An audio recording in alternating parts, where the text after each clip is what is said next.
हमारे संविधान में ना सरकार के लिए एक तरह की गाइड बुक दी गई है। मतलब कुछ ऐसे सिद्धांत जो बताते हैं कि एक आदर्श राज्य कैसा होना चाहिए।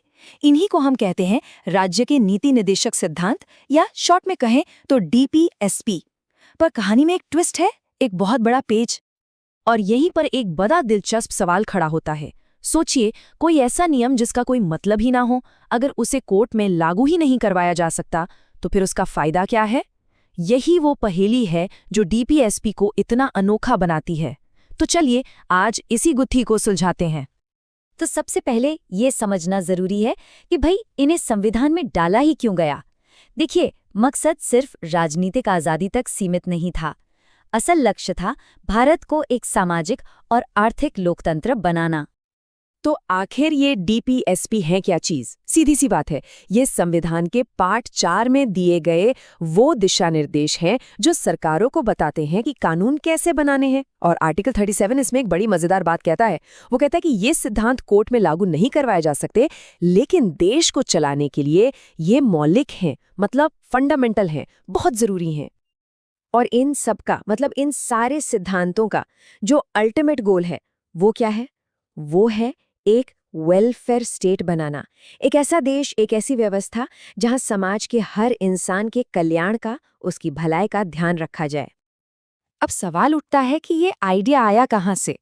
तो देखिए, हमारे संविधान बनाने वालों ने दुनिया भर के संविधानों को खंगाला था, और इसकी सबसे बड़ी प्रेरणा मिली आयरलैंड के संविधान से, जहां इस तरह के सिद्धांत पहले से ही मौजूद थे।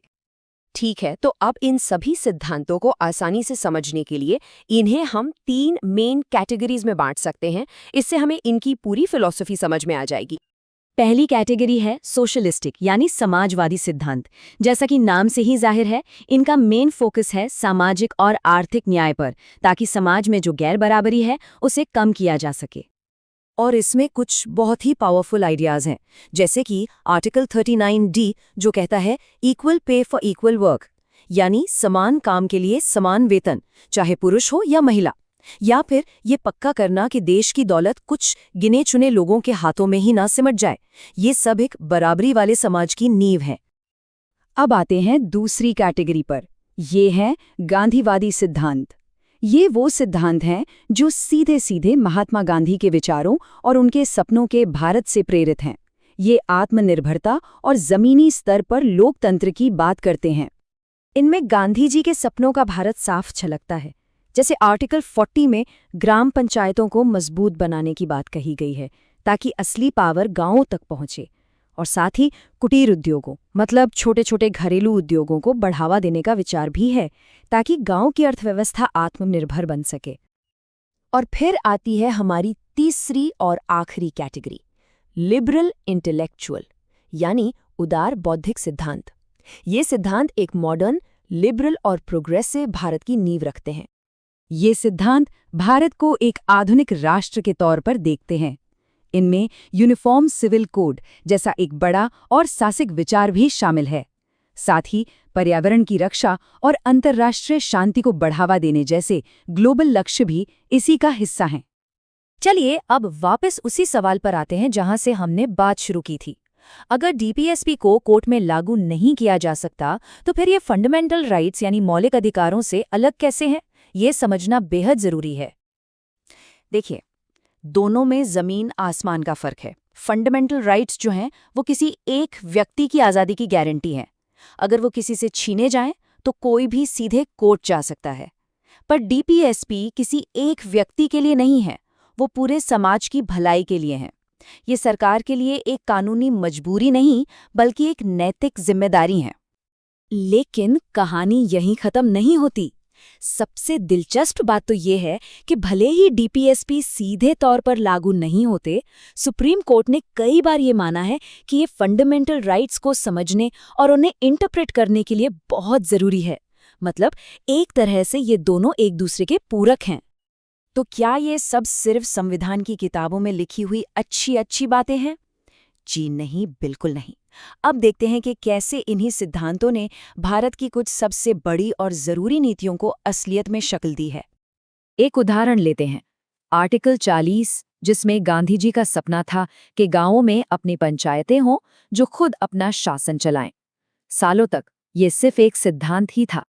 मगर फिर 1992 में इसी सपने को हकीकत में बदला गया, पंचायती राज एक्ट के जरिए, जिसने लोकतंत्र को सचमुच भारत के हर गांव तक पहुंचा दिया।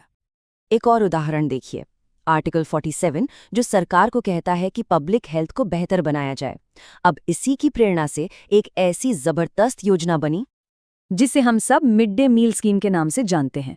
आज ये दुनिया का सबसे बड़ा स्कूली भोजन कार्यक्रम है, जो लाखों बच्चों का पेट भी भरता है और भविष्य भी संवारता है।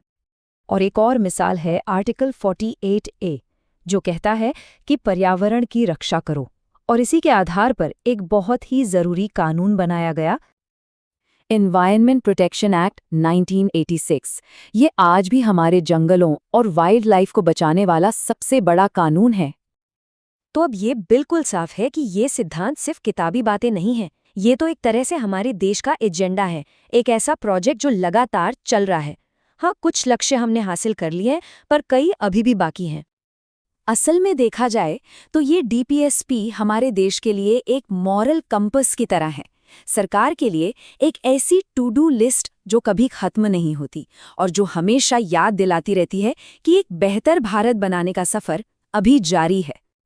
और आखिर में एक सवाल सोचना बनता है, जैसे जैसे भारत बदल रहा है, नई नई चुनौतियों का सामना कर रहा है, तो इन सिद्धांतों में से कौन सा सिद्धांत आने वाले वक्त में हमारे देश की दिशा तय करेगा? क्या वो यूनिफॉर्म सिविल कोड होगा या फिर पर्यावरण की सुरक्षा? इस पर सोचिएगा जरूर।